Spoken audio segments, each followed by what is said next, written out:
हैं, सब अपने घर में ठाकुर जी की सेवा करते हैं। कई लोग सेवा में ज्यादा व्यवस्थाएं नहीं कर पाते। अब देखो, ये उस बात का उत्तर है कि जब हम कृष्णदास जी का प्रसंग सुन रहे थे तो कई लोगों के मन में भाव आता, बोल महाराज जी कहना आसान है कि 2 रुपए की चीज 100 रुपए में ले आओ, लेकिन है ही नहीं तो फिर कैसे लाएं? अरे भाई, वस्तु कितनी मूल्यवान है, आपने कितने गांधी जी देकर के वस्तु खरीदी ये जरूरी नहीं, कितना भाव दिया है ये विशेष बात है।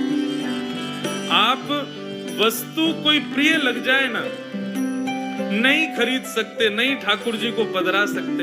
आप हृदय में उस वस्तु को विराजमान करो, ठाकुर जी के भाव को अपने हृदय में धारण करो और इस भाव से हृदय में ही उस वस्तु को पधरा दो ठाकुर जी को। हे नाथ, प्रत्यक्ष तो हम नहीं ला सकते, पर हृदय में आपको धारण करा रहे हैं। हृदय में उसी पोशाक में, उसी व्यवस्था में, उसी माला में, उसी भाव से ठाकुर जी को पधरा। एक बड़ी प्रसिद्ध कथा है, श्रीमद् वल्लभाचार्य जी महाराज ने अपने एक शिष्य से कहा कि भैया तुझ पे ज्यादा धन नहीं है, तू एक काम किया कर, तू भाव से सेवा किया कर ठाकुर जी की। बोले कैसी भाव की सेवा? बोले आंख बंद करके सोच लिया कर ठाकुर जी सामने बैठे हैं और फिर तेरे को जो बढ़िया लगे, जितनी महंगी वस्तु, रुपया भी नहीं लगेगा, ठाकुर जी पहन भी लेंगे। उसने कहा ये बढ़िया है। दूसरे दिन विचार, ठाकुर जी सामने बैठे हैं लेकिन वो नेत्र बंद करके बैठा है, ये रही बढ़िया चांदी की चौकी, आहा, सोने की थाली, उसमें ठाकुर जी विराज गए। आहा, मैं बढ़िया अमृत लेके आया हूँ, जल नहीं है नदियों का, अमृत लेके आया हूँ ठाकुर जी को स्नान कराने, अमृत से ठाकुर जी को स्नान करा रहा हूँ। क्या सुंदर ठाकुर जी के बढ़िया अंग का स्पर्श करके अमृत नीचे गिर रहा है। ठाकुर जी को बढ़िया मल के एक वस्त्र से पहुंच रहा हूँ, ठाकुर जी को सुंदर इत्र लगा के मैंने श्रृंगार कर दिया। आहा, कितने बढ़िया लग रहे हैं लाल जी, कितने प्यारे लग रहे हैं। भाव से कर कुछ नहीं रहा है, केवल सोच रहा है। ठाकुर जी को मैंने सुंदर माला धारण करा दी। माला धारण कराने के बाद में अब ठाकुर जी तैयार हो गए, भूख लग रही है, ठाकुर जी लाओ चलो दूध को भोग लगा। मैं दूध सामने रख दे, अधोटो दूध है महाराज, या मैंने बूरो डाल दें, 1 चम्मच बूरो डाल दियो, 1 और चम्मच डाल दियो, नेक और मीठो कर दूं। अरे ज्यादा डरगो दिखे, नेक निकालो, या मैं तो 1 चम्मच निकारन लगो तो इतने में ही प्रत्यक्ष ठाकुर जी प्रकट होकर उसका हाथ पकड़ लिए। क्या कर रहे हो? जैसे ही उसने नेत्र खोले तो सामने मदन गोपाल बैठे। गोपाल जी जय हो, प्रणाम, आप मेरी भक्ति से प्रसन्न? बोले भक्ति से प्रसन्न नहीं हुए, तो ये बता तेरी सांची को बुरा लग रहा हो जो तू निकाल रहा है? तो भाव से बुरा डाला, उसमें भी 4 चम्मच डाल दे, कौन सा तेरा जेब से लग रहा है? लेकिन उसका हृदय का भाव इतना प्रिय था, वो ऐसे भावावेश में सेवा कर रहा था कि उसको वास्तविक लगा और वास्तविक में ठाकुर जी प्रकट ही हो गए। इसलिए भैया, प्रत्यक्ष सेवा में जितनो है सके करो, तन की सेवा में जितनो है सके करो, बाकी की सेवा मन में ही कर ले करो। कैसे? बना करके हृदय में हम प्रेम मंदिर, बना करके हृदय में हम प्रेम मंदिर, ओ वहीं उनको झूला झूलाया करेंगे, वहीं उनको झूला झूलाया करें। वहीं उनको झूला झूलाया करेंगे। वहीं उनको झूला झूलाया